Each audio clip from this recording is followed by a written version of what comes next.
Originally devised back in 1998 by Kirby's developer Masahiro Sakurai at HAL Laboratories, would see a game focusing on Nintendo characters going head-to-head in an all-out battle. The game we know in Japan as Nintendo Osuta Darianto Nintendo All-Star Great Melee Smash Brothers. Yeah, they decided to call it Super Smash Brothers in the States. However, originally the game wasn't even planned for release outside of Japan. Apparently Nintendo didn't think a game about Nintendo characters beating the crap out of each other would sell well in the States. So obviously that kind of success would see future games being made. At this time we're waiting on the fourth iteration of the series to be released sometime on the Wii U and 3DS, being co-developed by Sora and Namco Bandai. And to anyone who doubts how successful this game's going to be, just listen to this reaction. What Mr. Sakurai suggested then was a specific idea to make Smash Brothers for both Nintendo 3DS and Wii U, to make it work together on both platforms. Now, while the first game started all, when most people are asked which game is their favorite, most people answer with either Melee on the GameCube or Brawl on the Wii. So tonight, we'll be pitting the two against each other in a new show I like to call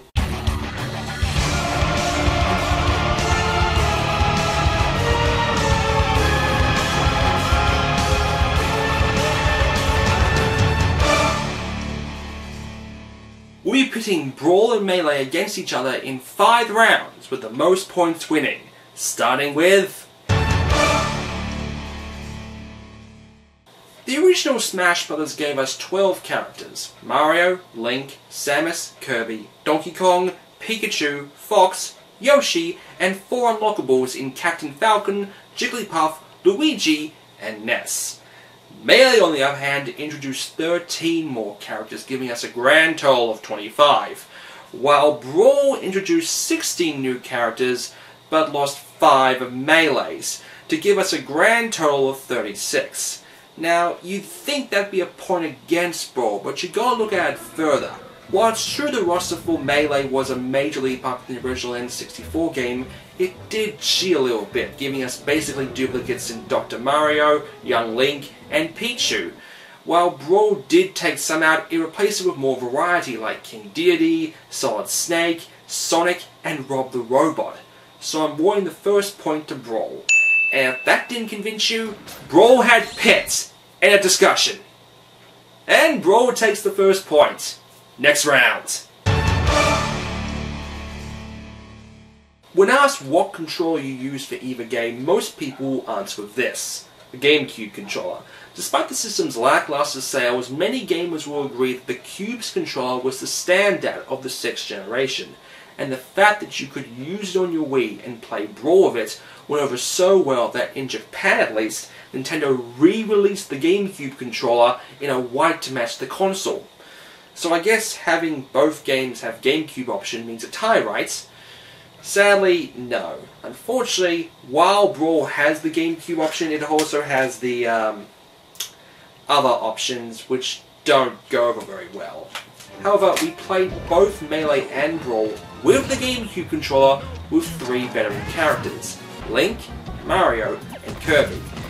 And I gotta say that Brawl's controls just feel better. Not to say that Melee's controls were in any way inferior, but the way to control characters just felt easier, especially with the smash attacks. So in the end, Brawl gets the point. Just barely. So, Brawl takes an early lead. Next round. This is the PS2, and it was the leader of the last generation in all but one aspect. Okay, 2, but my point is, unlike its competitors, it only had 2 controller ports, while everyone else had 4, including the GameCube, meaning 4-player local multiplayer on Melee, and naturally with Brawl. As well as that, the growing online scene meant online multiplayer. So you would expect me to award this point to Brawl. Well, I'm not, and anyone who's played Brawl knows why. Everyone knows that Brawl's online can be incredibly finicky at times with terrible lag. And a lot of reasons could have gone into this. It could have been how big Brawl is, it could have been how weak the Wii system is. The bottom line is, more options aren't always better. While the online is great when you get it to work, I just can't ignore the lag. Point goes to Melee. It's obvious that Brawl has some of the best looking graphics on the Wii, whether it's the stitching of Mario's overalls, Link's outfit, or one of the many levels. They were all worked on with loving detail, and of course the disc backs that up. When Brawl was released back in 2008, it was actually the first dual-layer Wii disc to be released. That would have been fine if certain early model Wiis couldn't read the disc due to a dirty or faulty lens, which required Nintendo to produce the Wii Lens Cleaner or offer free repairs. And anyone who's played Brawl just has to listen to the disc in the system to know how big the disc is. And that does lead to performance issues like a dip in the frame rate. Melee, on the other hand, was coming in after the original Smash Bros. On the N64. For comparison, here is the N64 graphics, and here is the GameCube. The GameCube was the second most powerful system of the 6th generation, only losing to the original Xbox. It should be known, however, that the Wii has similar specs to the Xbox. Oh boy. While Brawl's graphics are incredible, the fact is Melee was just a bigger step forward compared to the N64. Point to Melee. Well, look at this. Neck and neck. Which brings us to our final category. It's obvious that both games have amazing replayability. The amount of collectibles, achievements, unlockable characters, and levels could keep you playing for years. I still know people who bust out Melee at parties, and people are still playing Brawl at tournaments. It's so obvious that both games are amazingly varied. But the winner of this contest wins because of one simple reason. The Subspace Emissary. While both games are absolutely incredible and can be both picked up and played at any time, Brawl managed to squeeze in an almost 10-hour platforming adventure using the fighting engine.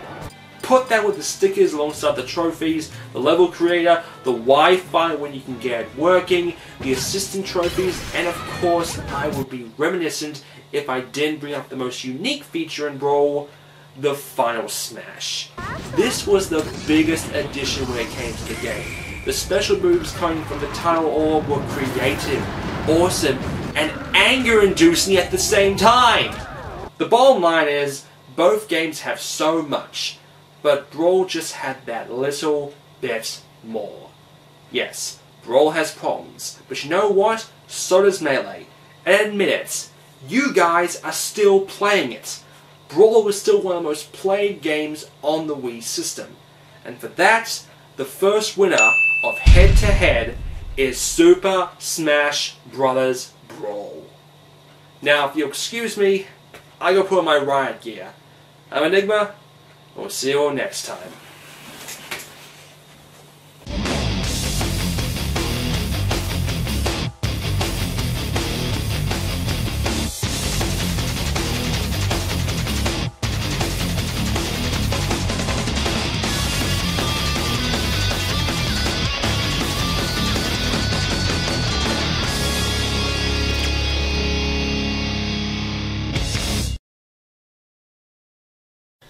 Hey folks, thank you for watching my Brawl vs Melee head-to-head. So, do you agree with it? Do you disagree with it? Do you want to hang me for not bringing up the tier system?